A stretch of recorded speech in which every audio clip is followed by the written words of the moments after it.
여러분 가끔 교회에서 질문을 받을 때가 있어요. 사랑을 어디까지 해야 하는지, 그리고 언제까지 얼마만큼 해야 하는지에 관한 질문입니다. 그리고 세상을 살아가면서 사람들과 관계하면서 어디까지 사랑을 하고 용서를 하고 인내를 해야 하는가에 관한 질문이기도 합니다. 마치 독 깨진, 독 빠진, 밑 빠진 독에 물을 부어대는 것처럼 느낌이 오니까 사랑해도 용서와 인내를 해도 소용이 없는 듯한 상대를 세상을 보면서 언제까지 해야 하는지에 관한 의문과 언제나 하나님께서 절대적 가치를 가지고 가르쳐 주시기 때문에 교회를 향하여 질문을 하게 됩니다. 그러한 질문에 대한 대답이 오늘 이 6절에서 얻어낼 수가 있을 것입니다. 구체적으로 어떻게 하라는 말씀은 여기에 제시되어 있지 않지만 왜 그리고 어떻게 얼마만큼 해야 하는가에 관한 대원칙이 있기 때문에 이 말씀을 제대로 듣고 깨닫게 되면 그러한 질문에 대한 대답을 스스로 이 말씀을 바탕으로 하게 될 것입니다. 그래서 이 말씀은 오늘 우리에게 언제나 가질 수 있는 의문에 대한 대답이 될 수가 있다는 것을 제공해 준다 하는 것을 말씀드려 봅니다. 그리고 하나 더 생각을 해야 될 것이 있는데 1절에서 5절까지 비판을 받지 아니하려거든 비판하지 말라. 너희의 헤아리는 그 헤아림으로 너희의 비판하는 그 비판으로 너희가 받을 것이다. 그래서 형제에 관한 공동체에 관하여 함부로 사람을 세상을 헤아려 비판하지 말라고 가르쳐 준 다음에 6절에서 거룩한 것을 개에게 진주를 돼지에게 던지지 말라는 말씀이 왜 여기서 나왔을까? 무슨 연결점이 있을까에 관한 의구심이 들 만큼 마태복음 7장 6절은 우리에게 난해함을 제공해 주기도 합니다. 근데 1절에서 6절까지를 통으로 보면 두 가지 맥락이 있음을 알 수 있어요. 하나는 세상과 사람을, 형제를 함부로 판단하지 말아라. 이게 하나이고 6절에 그렇다 하여 거룩한 것 너희 진주를 가볍게 그리고 함부로 여기지 말아라. 이 말씀을 함께 주신다는 거예요. 사람을 함부로 판단하지 말 것과 그렇다 하여 거룩한 것을 함부로 하지 말아라. 그 사람들에게 이 거룩한 것이 업수의 여김을 받지 않도록 해라. 그 말씀을 우리에게 주고 계셔요. 즉, 사랑하라, 용서하고 인내해라, 이 말씀이에요. 그러나 무작정 그리고 거룩한 것을 훼손시켜 가면서 하지는 말아라. 그 말을 하고 있는 겁니다. 그래서 하나님께서는 우리에게 성도로서 형제를 함부로 비판하거나 헤아려 심판하지 말고 또한 너희의 삶이 거룩한 것을 너희의 진주를 훼손시켜 가면서 무작정 사랑을 베풀거나 인내와 용서를 하거나 그렇게 하지 말라 하는 것입니다. 그 부분을 우리가 염두하면서 이제 크게는 비판하지 말고 헤아리지 말라 하는 말씀을 넘어서 거룩한 것에 관하여 우리가 이미 소유하고 있는 진주에 관하여 어떻게 하라고 하는 것인지 경계와 그리고 지침을 말씀해 주고 있는 주님의 가르침에 우리가 듣기를 원합니다. 먼저 6절에서 거룩한 것, 이 거룩한 것에 관하여 무엇을 말하고 있는지 그 말씀을 찾아보려고 합니다. 이 거룩한 것은 마태복음에서 여러 괴로 우리에게 소개를 하고 있는데, 이 마태복음에서 거룩한 것이 뭔가 라고 하는 것에 대한 이 하나하나를 찾아보면 재미가 있는데요. 1장을 먼저 찾아보도록 하겠습니다. 지금 마태복음 1장을 찾아보는 이유가 거룩한 것이 뭔가에 관한 내용을 찾아보기 위해서 있는데요. 1장 1절을 보겠습니다. 같이 볼게요. 아브라함과 다윗의 자손 예수 그리스도의 세계, 즉 족보란 말이에요. 자, 마태복음은 무언가를 가르쳐 주려고 하는데 아브라함과 다윗의 자손인 예수님, 그 족보를 알려주려는 것입니다. 근데 이게 어떤 것이란 겁니까? 거룩한 것이다, 이 말이에요. 거룩한 것이다. 참 신기해요. 이스라엘은 아브라함을 그들의 조상의 중요 인물로 여기고 있어요. 다윗, 유대인들은 그 나라의 중요한 왕, 소중한 왕으로 여기고 있는 인물입니다. 그런데 조상이요, 나라를 생각할 때 중요 왕 중에 한 사람 대표격인데 이것이 거룩과 무슨 상관이 있겠냐고요. 이미 그들은 생활 속에 아브라함과 다윗을 그들 삶의 중심에 두고 있는데 갑자기 거룩을 이야기하는 게 가능할까?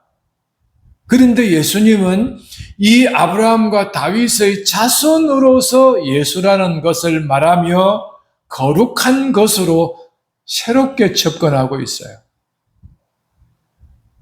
즉, 이 말을 함에 있어서 너희가 조상으로 삼고 있는 아브라함, 너희 나라의 중요 왕으로 여기고 있는 다윗, 그런데 이 아브라함과 다윗은 예수에 관하여 말하고 있었다.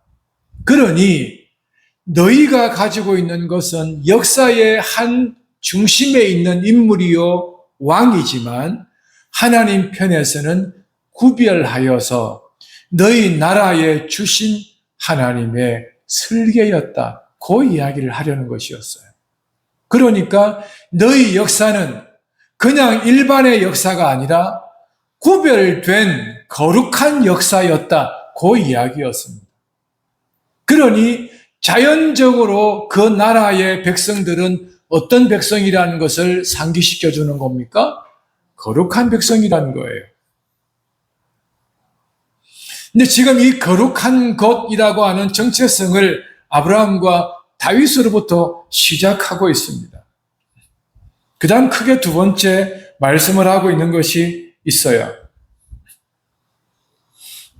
17절을 보겠습니다. 방금 그 아브라함과 다윗에 관하여 언급을 하는 것 뛰어넘어서 대수를 이야기한 이후에 거기에 들어와 있는 역사의 한 분기점이 되는 역사에 잊을 수 없는 나라가 등장합니다. 그 나라가 어떤 나라입니까?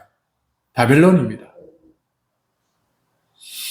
여러분, 이 바벨론은 이스라엘에게 있어서는 수치스러운 역사의 한 토막으로 바벨론은 이스라엘을 수치를 안겨준 나라입니다.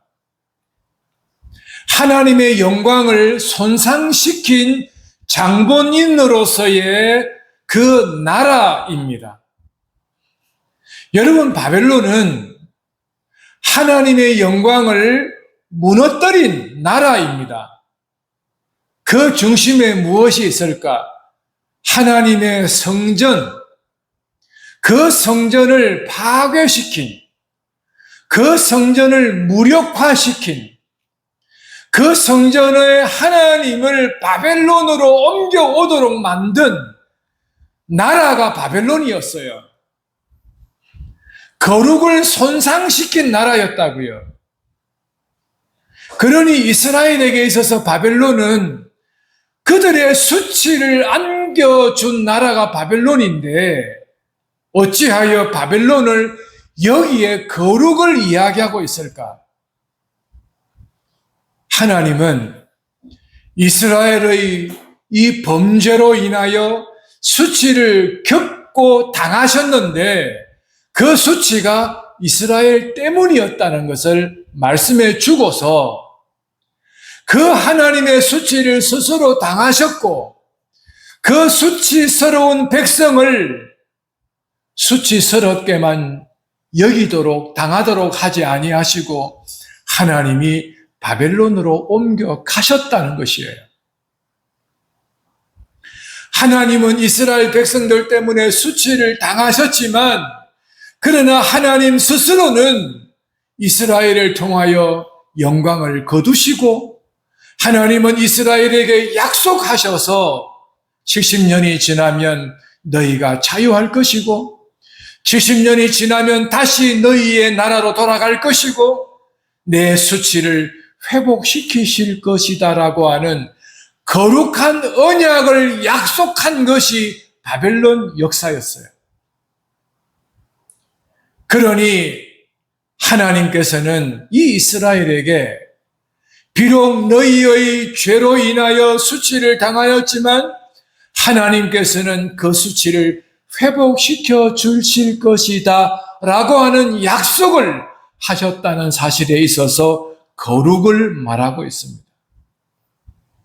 비록 바벨론의 포로로 잡혀갔지만 비록 바벨론에서 70년을 포로 민족으로 살았어야 했었지만 그러나 이 백성은 장차 거룩을 회복시킬 하나님의 약속을 가졌다는 것을 말씀하고 있는 거룩을 바벨론에서 보이고 있었던 거거든요.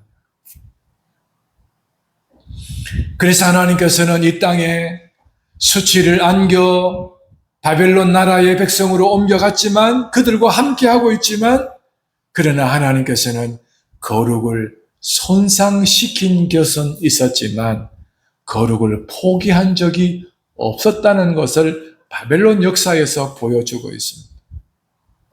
그 날이 누가 올 때까지입니까? 그리스도가 오실 때까지. 그 그리스도가 오시는 것은 누가 그 역사를 이룬 것이었습니까? 예수님이셨다는 사실입니다. 그래서 예수님을 그들에게 허락하셨고 그들이 예수의 가르침을 따라 여기에 모였고 예수님이 주시는 복음을 쫓아서 살아가고자 하는 사람들이 여기에 모였으니 6장 33절에 그들은 이제 먼저 그의 나라와 그의 의를 구하는 백성으로서 삶을 사는 자 되었다는 거예요. 그래서 7장 6절은 거룩한 것을 계획해 주지 말아라. 이 예수님은 아브라함과 다윗의 혈통으로 나셨다는 사실과 바벨론에서 언약을 주시고 그 언약을 붙들어서 70년을 견뎠으며 그리고 지금 그 예수 그리스도가 오셨다는 사실에 대하여 하나님은 이 비장하고 그리고 아름답고 이 온유하고 겸손하신 하나님의 거룩한 복음을 여기에 허락해 주셨는데 이 거룩한 것을 사람들에게 제공해 주고 있는 것인데 이 말씀이 거룩한 것을 그에게 주지 말며라고 하는 이 거룩함을 말하고 있는 것입니다. 그러면 진주는 뭔가? 거룩한 것이 그런 것이라면 그럼 진주는 뭘까? 연결점을 따라서 개에게 던지지 말라, 개를 설명하면 좋겠는데 제가 아무리 봐도 구조상 개를 설명하기에는 이게 연결점을 혹시 놓칠까봐 개를 건너뛰고 진주를 먼저 말씀드리려고 하는 거예요. 거룩한 것이 뭔지에 관해서는 다윗과 아브라함과 다윗의 혈통으로 난 자가 예수라는 것, 바벨론은 수치스러운 범죄 행위로 말미암아 심판한 결과요, 바벨론은 이스라엘에게 수치를 가한 나라요. 그렇지만 하나님은 바벨론에게 영광을 내어준 자이지만, 준 백성 나라이지만, 그러나 하나님 스스로는 영광을, 거룩을 포기한 적이 없다는 사실과, 바벨론 70년이 있었지만 예수님이 오시는 그날은 언약을 이루시는 이 날이라는 것을 여기서 말해준 거룩을 설명해 드렸는데요. 그렇다면 진주는 뭔가? 그리고 진주를 이야기할 때 그 진주에 관한 말씀은 너희의 진주라고 말하고 있습니다. 이미 진주를 소장, 장식하고 있는 관계를 이야기하고 있습니다. 그렇다면 진주는요, 보석 중에 보석을 말할 때 진주라고 이야기합니다. 그리고 그 진주는 사람에게 있어서 가장 사치스럽게 하는 장식품과 같아요. 그 진주가 너희의 것이라는 거예요. 여러분, 우리를 가꾸기 위해서 크고 작은 장식을 하고 살아갑니다. 그래서 목에, 손가락에, 등등에 장식을 하며, 그래서 그 장식을 통하여 나의 나됨을 표현해 보기도 합니다. 그게 진주가 너의 진주라는 관계성을 말하고 있어요. 그러면 진주는 뭘까? 마태복음에 보면 이후에 천국 비유를 말할 때 천국은 마치 진주를, 천국은 마치 보화를 등등 이런 표현을 언어적으로 써요. 그러니 너희 진주란 말은 이 거룩한 것을 받아 그 속에 있는 보물을 발견해서 내 것으로 만든 사람을 지칭합니다. 그렇다면 이 거룩한 것은 뭘까?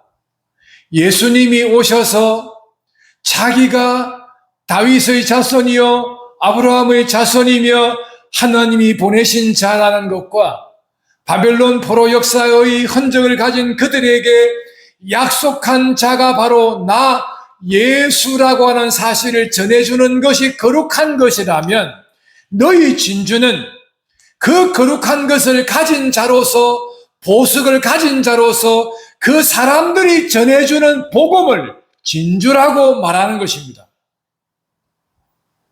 이 진주는 거룩한 것을 이미 소유하여 나의 것으로 만든 사람들이 전해주는 그 관계를 너희의 진주라는 말을 사용한다는 거예요. 자, 그러면 여기서 첫째 한번 생각해 봅시다. 예수님이 전해주는 천국 복음을 거룩한 것으로 말한다면, 예수님이 전해준 그 복음을 나의 것으로 만든 사람으로서 내가 그 진주를 가진 사람들이라면 저와 여러분들은 그 거룩한 것을, 진주를 내 것으로 삼았느냐라는 것입니다. 여러분들은 그 진주를 가졌습니까? 그래서 여러분들은 그 진주를 가장 값진 것으로 여긴 사람들입니까? 그것을 한번 확인해 보자고요. 성경에 보면 가난한 사람이 땅이 많은 사람에게 부탁해서 땅을 빌려서 그래서 농사를 짓는 소작인들이 있었어요. 그 예시를 가지고 와서 설명을 합니다. 예전과 같이 소작인이 빌려서 사용하고 있는 토지에 와서 경작을 해서 이제 씨를 뿌리고 농사를 지으려고 하는데 어느 날 그 밭을 가꾸고 있는데 그 땅에서 보화를 발견한 거예요. 그래서 그 보화를 발견한 다음에 그 보화를 묻어두고 집으로 가서 그에 있는 소유를 다 팔아서 그 땅 주인에게 가서 땅을 사려고 하고 값을 지불하여 땅을 샀습니다. 그리고는 그 땅 소유주가 되었어요. 그러면 그 땅의 보화는 누구 것이 될까요? 자기 것이 되죠. 성경이 복음을 설명할 때 복음을 가진 자가 이와 같다고 말합니다. 성경에서 보화를 발견하는 것은 구약에서 선지자의 말을 배우거나 신약에서 예수님과 예수님의 제자들에게서 말씀을 가르침을 받을 때 그 속에서 예수님 그리스도 되심을 배우게 되면서 깨닫게 되면서 심지어 하나님의 도우심으로 믿어지게 되면서 성경에서 가르쳐 주시는 그 갖가지의 말씀 모두를 내 것으로 삼기 위하여 그동안 내 삶의 방식, 내 삶의 가치, 내 삶이 귀하게 여기는 모든 것들을 내려놓고 그 성경의 가르침을 소유해 버리는 것입니다. 성경을 내 것으로 만드는 것이에요. 내 것으로 여기는 것이에요. 그래서 더는 세상에 어떠한 것이 귀하게 여겨지지 않고 성경의 가르침, 성경에서 배우는 그것이 가장 값진 것인 줄을 알고 값진 것의 소유권을 포기하고 성경에서 배워지는 것을 내 것으로 삼아 버리는 것입니다. 이게 그 소장인이 모든 것을 포기하고 밭에서 발견한 보화를 내 것으로 삼겠다는 것에 대한 표현으로 가르쳐준 주님의 말씀입니다. 여러분, 이 성경이 가르치는 것이 가장 값진 것이라고 여긴 바가 있습니까? 그리고 이것이 가장 가치 있는 것이라고 확정한 고백이 있습니까? 그렇다면 다른 것보다 이 성경의 가르침이 가장 소중하고 이 성경을 가르치는 교사가 내 인생의 가장 소중한 선생이라는 것으로 여기고 계십니까? 그렇다면 이 성경의 진주는 여러분들의 것입니다. 그래서 너희의 것이라고 말씀하는 것이 우리에게도 해당될 수가 있습니다. 여러분, 거룩한 것, 진주, 이것이 바로 하나님의 나라의 복음, 예수 그리스도의 입에서 전해지는 복음이 거룩한 것이요 진주라는 것을 우리에게 알려주고 계십니다. 여러분, 우리는 성경의 가르침이 거룩한 하나님의 말씀이라는 것을 인정하시잖아요. 그렇죠? 그리고 그 말씀은 나에게 어떤 가치가 있습니까? 진주와 같은, 보석과 같은 가치가 있다는 거예요. 이게 우리 신앙 고백이에요. 만약에 아직 고백이 이르지 못하였다면 하나님의 은혜가 있기를 바랍니다. 그래서 이 말씀이 나에게는 가장 큰 보석과 같은 보배임을 고백할 수 있기를 바랍니다. 아멘이죠. 네. 근데 이 거룩한 것과 진주를 어떻게 하지 말라는 거예요? 개에게 주지 말고 그 다음에는요, 우리의 진주를 돼지 앞에 던지지 말라는 거예요. 그럼 개와 돼지는 누구인가? 여러분, 여기서 꼭 기억해야 되는 게 있어요. 그게 뭐냐고 그러면요, 유대인들은 이방인 그리고 사마리아인들 이 두 대상들은 개와 돼지로 여겼어요. 즉 부정한 자로 여겼어요. 그렇다면 유대인들이 그렇게 여겼다면 어떻게 여겨야 될까? 하나 생각할 수 있어요. 그 다음에 두 번째, 바울이 쓴 성경의 13권의 성경에서는 바울은 거짓 일꾼을 향하여서 개라고 여겼어요. 성경에 보면 거짓 일꾼을 보고 개라고 취급했던 것이 빌립보서 3장 2절에 나와요. 물론 다른 데서도 나와요. 개들을 삼가고 행악하는 자들을 삼가고 손할례당을 삼가해라, 경계해라 말씀을 하고 계셔요. 특별히 신명기 23장, 사무엘상 17장 등등에 보면 역시 사나운 짐승을 이야기하기도 합니다. 사람들, 나라를 대상으로. 어떤 경우에는 하나님께서 성령을 백성들에게 가르쳐 주실 때 성령의 역사와 성령에 의하여 보살핌을 받을 때 독수리의 날개로 묘사하기도 하였습니다. 그래서 짐승을 가지고 동물을 가지고 비유하는 것은 새삼스럽지가 않아요. 그런데 여기에 개와 돼지를 언급하여 은유적으로 이야기하는 것은 달리 설명을 유추하지 않아도 본문이 설명하고 있기 때문에 어렵지 않는 해석이 가능합니다. 개와 돼지는 누구인가를 이야기할 때 누구라고 할 때 어떤 대상이 될 수가 있고 어떤 사람들의 특징이 될 수가 있는데 본문은 대상이 아니라 특징을 말하고 있어요. 볼게요. 6절을 보겠습니다.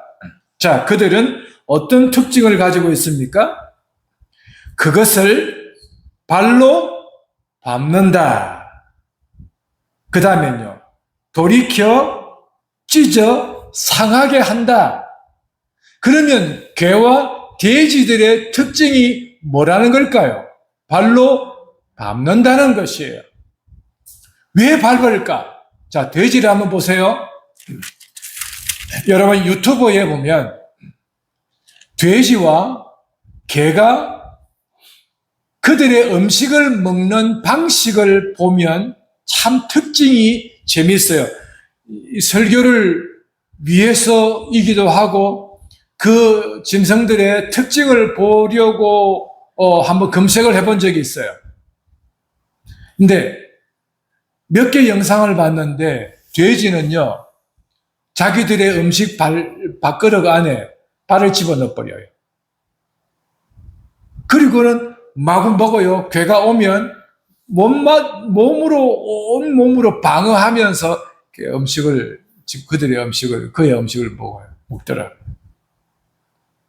개도 급하면 머리로 막 쥐어박고 하는데, 입으로 막 쥐어박고 하는데, 급하면 발도 쥐어박더니 넣더라고요. 그 발을 밟는다는 말이 의미가 뭘까? 사람이 하지 않는 일을 그들은 하고 있어요. 사람은 손과 발을 우리는 왜 쓰지 않을까요? 왜 우리는 손으로 먹지 않아야 하고 발을 담궈서 먹지 않을까요? 이유가 다 있겠죠. 가치를 떨어뜨리지 않게 하기 위해서입니다. 더럽히지 않게 하려고 하는 것이에요. 여러분, 이 거룩한 것을 그들의 진주를 주지 말며 던지지 말라 한 이유는 그것을 발로 밟으며 상하게 하기 때문에 그래요. 즉, 이 본문은 너희의 것을 주지 말라, 던지지 말라, 너의 것이라고 말하고 있습니다. 즉, 거룩한 것을 너희가 받았고, 너희의 진주로 삼았고, 너희가 하나님의 자녀가 되었고, 빛의 자녀가 되었고, 세상의 소금과 빛이 되어지게 된 그 진주를 그들은 발로 밟을 것이다. 너희의 전도하는 것, 너희의 수고를 인정하지 아니하며 너희의 전도하는 그 내용을 버리며 침을 뱉으며 발로 밟으며 하찮게 여길 것이다. 그래서 주지 말라는 것이에요. 전도할 때, 복음 전할 때 지나치게 이 말을 수치스럽게 만들거나 비아냥거리며 대꾸하거나 아니면 그것을 방해하고 오히려 저주하고 오히려 비방하는 그들에게 있어서 더는 하지 말라 그 말입니다. 하나님의 말씀을 그렇게 여기는 자들에게 하지 말라는 것이에요. 앞서는 비판하지 말라고 했어요. 헤아리지 말라고 그랬어요. 그러나 하나님의 거룩한 것을 훼손하는 자들에게서는 돌아서라는 것입니다. 하나님은 그의 거룩한 것을 훼손시키기를 원하지 않으세요. 여러분들이 가진 그 거룩한 것, 값나가는 진주를 훼손당하는 것을 원치 않는다라는 것입니다. 그래서 거기에 어떤 경우에 있어서 돌아서라, 더는 하지 말라고 말씀하고 계셔요. 이것이 우리가 가지는 지혜의 첫째입니다.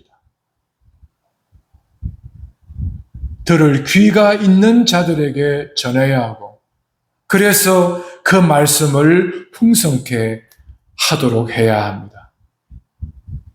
여러분, 여기서 중요한 중간 결론을 가질 수 있는 것은 하나님의 말씀은 우리를 어떻게 하려는 성질이 있을까요? 성질이라는 표현이 마땅한 것은 아닌데 한번 이해를 돕기 위해서 말씀을 드리면, 하나님의 말씀은 우리를 어떻게 하려는 성질이 있을까요? 여러분 6절을 자세히 보시면, 시작점을 보시면 알 수 있을 거예요. 성경은 우리를 어떻게 하려고 할까요? 한번 볼래요? 6절을 한번 보십시오.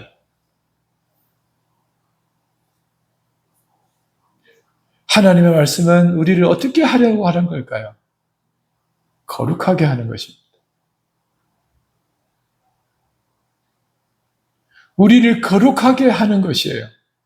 그리고 하나님의 말씀을 가진 사람들에게 있어서 어떻게 하려고 할까요? 내가 가장 값진 진주를 가졌다는 사실을 스스로가 확신케 하는 것입니다. 여러분, 우리가 진주를 가졌다는 사실에 대해서 여러분들은 어떤 생각이 들까요? 여러분, 겨울에 여러분 목걸이에, 팔찌에 아주 값나가는 목걸이와 팔찌를 하고 다닌다고 할 때, 내 앞에서 돈 자랑하는 사람들, 내 앞에서 과시하는 사람들, 그런 사람들이 내 앞에서 막 이렇게 뭐라고 할 때 여러분들은 속에서 어떤 생각을 가질까요? 전혀 동요가 일어나지 않겠죠. 왜입니까? 여러분들 몸에는 이미 세상에서 구할 수 없는 값진 보석을 가지고 있기 때문에 그들의 자랑을 부러워하지 않게 돼요. 그러니까 복음을 가진 사람은 어떤 성질을 갖고 있다고요? 거룩하게 하는 성질이 있어요. 그 다음에 그것을 가진 사람들에게서는요, 만족, 위로, 충분하다, 이 마음을 갖게 하는 것이 복음이라는 것입니다. 할렐루야예요, 할렐루야. 예수님이면 충분해요. 그렇지 않나요? 그런 은혜가 우리에게 있다고요. 그런데 그 너무너무 좋은 보석을 주려고 하는데 너무 값진 것인데 우리를 거룩하게 이끌어 가시는 것인데 그래서 줬는데 어떻게 한다고요? 발로 밟고 있어요. 그런 자들에게는 주지 말라는 것입니다. 여러분 생각해 보십시다. 입장을 바꿔 생각해 보십시다.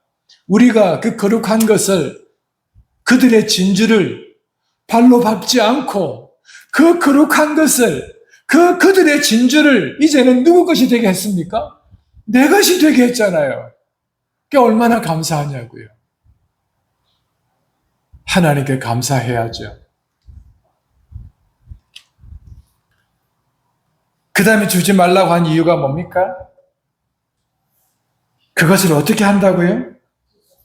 찢어 상하게 한다는 것입니다. 이 복음이 훼손당하는 것에 대해서 여러분 잘 기억하셔야 돼요. 하나님은 결코 참지 않는 것이 하나 있어요. 그게 뭔지 아십니까? 자신의 거룩이 훼손될 때입니다. 여러분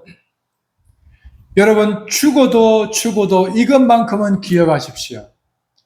하나님의 거룩한 것이 훼손되는 것은 절대 하나님이 용납하지 않으세요. 여러분들부터 출발해 볼게요. 여러분들은 거룩한 하나님의 백성들이잖아요. 아멘이죠? 성령이 거하시는 거룩한 전이잖아요. 여러분들을 괴롭히고 여러분들을 훼손시키는 것은 하나님의 진노를 불러일으킵니다. 우리의 거룩이 예수 그리스도 안에 있는 거룩이 훼손될 때 누가 참지 않으실까요? 하나님 아버지세요. 절대 참지 않으세요. 두 번째, 우리라 할지라도 거룩한 백성인 우리들일지라도 하나님의 이름과 하나님의 이름이 있는 장소와 하나님의 이름으로 세운 사람들과 하나님께 하는 예배를 향하여 방해하면 절대 하나님 참지 않으세요. 하나님의 거룩을 훼손시키는 것은 하나님이 용납지 않으세요. 그래서 여러분 이건 기억하셔야 돼요. 하나님의 이름으로 있는 모든 것들에 대하여 우리가 대척점에 있거나 대적자가 되면 하나님은 우리를 구원하셨을지라도 그냥 두지 않으십니다. 이게 하나님이 거룩에 관하여 갖는 자신의 판단, 생각이세요. 여러분, 이 하나님의 영광은 절대 누구도 침범할 수 없는 영역의 장소, 사람, 시간이라는 것을 기억하셔야 돼요. 여러분들은 힘을 다하여 하나님 앞에 사는 사람들인 것은 제가 알아요. 온 힘을 다해서 어떻게든 하나님 앞에 살아가려고 하는 사람이라는 것 정도는 알아요. 하지만 그렇다 하여 하나님의 거룩을 훼손시키는 일에 있어서 합당한 이유가 될 수가 없어요. 무슨 말씀인지 아시겠죠? 최선을 다해서 한다는 것은 알고 있어요. 그렇다 하여 하나님의 영광을 훼손시키는 일은 해도 되는 건 아니에요. 여러분 하나님 앞에 겸손하셔야 돼요. 그리고 두려워하셔야 돼요. 지금 하나님의 사람들이 전도한다는 거예요. 근데 이 사람들이 그것을 발로 밟고 상하게 하고 찢어 상하게 한다고요. 하나님 견디시겠냐고요. 견딜 수가 없죠. 그래서 하나님께서 가장 무서운 심판이 뭔지 아시겠죠? 복음을 들어도 깨닫지 못하게 하는 것입니다. 여러분, 가장 큰 심판이 뭔지 아시겠습니까? 교회는 다녀도 은혜가 없는 것입니다. 이건 심판 중의 심판이에요. 한편으로. 여러분, 질병을 보시면요. 우리 지난번에 어른들과 잠시 나누었던 대화인데, 기계에 손이 빨려 들어가서 수술을 하고 치료 중에 있는 것과 몸에 질병이 생겨서 치료하는 사람과 비교했을 때 누가 복되겠어요? 골절상이 복된 병이에요. 왠지 아십니까? 수술하고 시간이 지나면 나아요. 근데 수술하고 시간이 지나도 안 낫는 병이 있어요. 그리고 심지어 수술할 수 없고 시간이 가도 낫지 않는 병들이 있어요. 아무리 약을 먹어도 호전이 없는 병이 있어요. 정신병입니다. 마음병입니다. 여러분, 이런 병을 갖는 것보다 안 당하여야 하지만 골절의 상해를 입었을 때 어쩌면 시간이 지나면 낫는 병에 대해서 감사가 되지 않겠어요? 그죠? 이게 생각의 기준과 차이가 어디에 있느냐에 따라서 달라집니다. 여러분, 이 본문을 보면 상하게 한다. 복음을.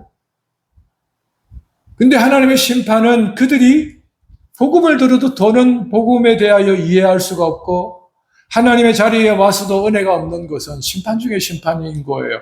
인간이 할 수 없는 일이잖아요. 그거는 굉장히 어려운 환경에 처하게 됩니다. 마치 마음의 병이 수술도 약도 해결할 수 없는 병이 되는 것처럼 말입니다. 이게 얼마나 치명적인 것인지 우리는 생각해 볼 수 있잖아요. 그리고 약으로 안 되는 아주 질병이 있지요. 골다공증. 이거는 재생이 불가능한 거 아닙니까? 이런 하나님의 심판이 임한다는 것은 정말 어려운 환경에 놓일 수 있습니다. 자, 성도들에게 오늘 본문은 개와 돼지에게 거룩한 것, 우리의 진저를 던지지 말라는 것입니다. 발로 밟고 상하게 하고 찢어 상하게 하기 때문이라고 했습니다. 그래서 하지 말라고 말씀하고 계셔요. 그래서 비판하지 말라는 것과 그리고 그렇다 하여 느슨하게 분별 없이 아무렇게나 관계하지 말라 하는 것을 여기서 엄중히 가르쳐주고 있습니다. 근데 하나 알아두셔야 되는 게 있어요. 디모데후서 1장에 보면 그리고 전후서 통틀어서 바울이 디모데에게 알려준 것의 말씀을 보면 복음과 함께 고난을 받으라고 말씀하신 적도 있습니다. 복음과 함께 고난을 받으라고 할 때가 있습니다. 자, 어떤 경우에 복음을 전합니다. 듣지 않아요? 비아냥거려요. 그렇다면 이 본문에 준하면 주지 말아야 되잖아요. 그리고 내가 복음을 전하는데 말마다 이 복음을 회방하고 손상시키고 거짓말이라고 말하며 나를 괴롭히는 사람들이 돼요. 내 앞에 있단 말이에요. 그러면 이 본문에 보면 더는 주지 말아야 되잖아요. 그런데 그렇게 믿고 있다가 디모데서에 가니까 바울이 디모데에게 디모데야 복음과 함께 고난을 받아라. 맡은 자에게 구할 것은 충성이다. 그 말은 맡은 자에게 복음을 맡은 자에게 구할 것은 충성이다. 이 말은 죽음을 당할지라도 너희를 죽일지라도 죽음 가운데서도 복음을 전해라 그 뜻이거든요. 그리고서 때를 얻든지 못 얻든지 항상 전하라고 하거든요. 그럼 뭘까? 이게 지금 무슨 말씀으로 이어질 수 있을까? 혹여 나중에 그 말씀을 보실 수 있을 것 같아서 연결해서 말씀을 드리려고 생각해 보았습니다. 특별히 하나님께서 복음을 전해야 되는 것이 내가 죽어가면서까지 복음을 전해야 할 때가 올 때가 있습니다. 어떤 경우에 내가 죽어서 그래서 그 죽음으로 인하여 그 사람들에게 복음의 거룩성, 진주의 가치를 함께 드러낼 경우가 있다고요. 여기서 경계를 잘 정하시는 게 필요합니다. 그럼 어떻게 정할 수 있을까? 우리가 예수님과의 하나님과의 관계를 가져서 마음에 하나님을 가까이 하는 마음이 생기잖아요. 그죠? 그리고 하나님께 마음을 두면 둘수록 저 사람들을 향하여 긍휼히 여기며 처근히 여기는 마음이 생기잖아요. 그때 내 속에 일어나는 동정심인지 하나님께서 저들의 영혼을 사랑하고자 하는 마음의 표현인지에 대하여 분별하셔야 돼요. 그때 내 속에서 예수님의 말씀이 붙들린 바 되어지면 내가 예수님의 말씀에 붙들린 바 되고 내 마음이 그 말씀에 기초하여 확신이 생기고 내가 이 사람을 포기할 수 없을 것 같아 혹은 포기하면 안 돼라고 하는 마음에 강한 마음이 생길 때에는 그에게 복음을 전하며 때를 얻든지 못 얻든지 전하며 지금 당장에 내가 전하는 말씀을 발로 밟을지라도 하나님이여 저 영혼을 용서해달라고 기도하고 하나님 저 영혼을 사랑해달라고 기도하며 끊임없이 전도해야 합니다. 그게 그리스도의 마음이에요. 여러분들의 가족이 그럴 수 있고 내가 전도하고 싶은 사람이 그럴 수 있어요. 함부로 비방하고 비판하지 말아야 되어서 살고는 살아야 되고 그리고는 이 말씀처럼 하나님의 말씀을 손상시키는 사람들에게 더는 말씀을 전하지 말아야 되는 것도 사실이에요. 그런데 돌아서면 그를 향하여 이제는 더 이상 복음을 전하지 않고 싶은 마음이 생겨서 이제는 복음을 전하고 싶지 않은 사람으로 교제하는데 계속적으로 자리는 하게 되고 계속적으로 그 사람을 생각하면 기도가 되고 복음을 전하고 싶은 마음이 생기거들랑 때를 얻든지 못 얻든지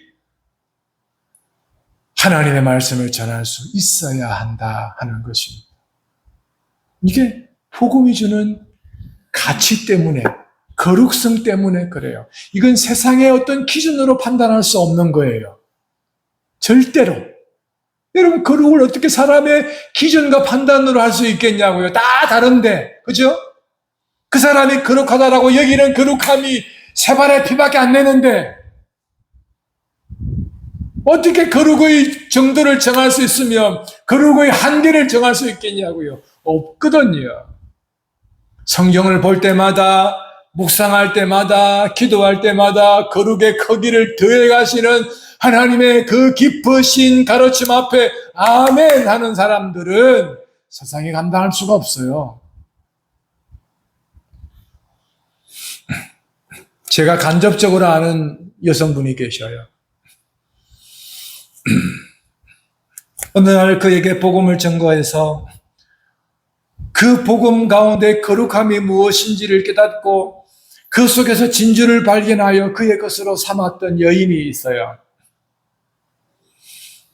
그 여인이 그 진주를 발견하고서는 교회의 기도에 참여하는 것을 주저하지 않았고 그의 예배는 주일 오전, 오후, 수요일 저녁 그리고는 기도회까지 이어지게 되었습니다. 그는 그가 가진 값진 진주의 가치가 무엇인지를 알았거든요.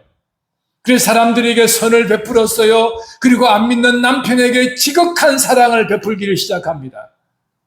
그런데 어느 날 남편은 의심하기 시작합니다. 저것이 바람이 나지 않고서야 새벽마다 어디를 가는지, 갔다 오고만 나면 싱글벙글 미친 여인처럼 나에게 하지 않는 일들을 저렇게 하고 있으니 바람이 나지 않고서야 어떻게 의심을 하기 시작했습니다. 남편의 의심은 쉼이 없었습니다. 그리고는 남편이 의심이 되어서 급기야는 이 아내에 대하여 핍박이 가해지기 시작했습니다. 그 아내가 나가는 길을 조심히 따라다녔습니다. 새벽에 가는 길을 쫓아갔습니다. 예배당이었습니다. 그리고는 예배당 곁 뒤에서는 어떤 반응을 보이는지 보았습니다. 앞에서 누군가가 설교하는데 그 설교를 듣는 자신의 아내가 천사같이, 나중에 이야기였습니다. 천사같이 빛나는 것을 보았습니다. 나한테는 한 번도 저런 얼굴을 보이지 않았던 아내가 저 사람의 말 앞에서는 저렇게 아름다운 모습을 보이니 분명 저 사람과의 문제가 있을 것이야 라고 생각했던 것이지요. 그래 네가 얼마만큼 가는지를 한번 보자. 어느 날 남편이 출근하는 남편의 신발을 닦아줍니다. 그 일이 언제 가는지 계속해서 남편의 신발을 닦아주기 시작합니다. 그 말의 적선, 설교 끝에 남편을 주님 대하듯이 섬기라는 말씀을 듣고는 그렇구나. 그리고는 그 이후로부터 자신의 남편을 주님 섬기듯이 섬겼다는 거예요. 남편은 견딜 수 없는 아내의 섬김 앞에 구두를 들고 아내의 얼굴을 쥐어 쳤다는 것입니다. 내려쳤다는 거예요. 아내의 얼굴에 피가 났습니다. 피나는 아내의 얼굴을 보며 괴로우며 그는 씩씩거리며 출근을 하였습니다. 하루 종일 그 남편은 일이 손에 잡히지 않았습니다. 집에 오는 것이 두려웠습니다. 그런데 이 아내는 응급처치하고 치료하고 그리고는 남편을 맞이하는데 생것이 웃었습니다. 그때 남편은 이 아내에게 말합니다. 당신 미쳤나? 어떻게 나를 그렇게 할 수 있냐? 아내는 말합니다. 사랑해요, 여보. 이 말이었습니다. 그리고 내가 교회를 가고 성경에서 예수님을 만나고 이 예수님이 내가 가진 가장 값진 보배인 것을 알고 남편의 가치, 가정의 가치, 내 삶의 가치를 알려준 예수님이셔요라고 말했을 때 이 남편의 말, 나도 가도 되겠나? 그리고는 그 다음날 새벽부터 아내를 따라 교회를 다니기 시작했더란 말이고 시간에 이 남편이 어떻게 변화되었는지 이후에 남편의 간증입니다. 아내의 예수님이 나의 예수님이 되었습니다. 이 간증이었습니다. 여러분, 이게 그 남편을 향한 아내의 마음이 어떠했는가에 대하여 이전에는 남편이 복음을 전했을 때 그 복음을 듣지 않았고 그 복음을 비아냥거렸고 그랬을 때 소극적으로 대했던 아내가 예수님을 더 알아가면서 적극적으로 바뀌었던 실예를 하나 소개해드렸던 것인데요. 우리는 어디에 머물렀든지 그냥 충실히 하시면 될 것 같아요. 이렇게 하든 저렇게 하든 그리고 하나님께서 허락하시는 대로 이끄시는 대로 우리는 믿음의 삶을 살아가면 될 것 같아요. 대원칙 하나를 정리해 보려고 합니다. 하나님은 복음이 훼손되는 것을 원하지 않으십니다.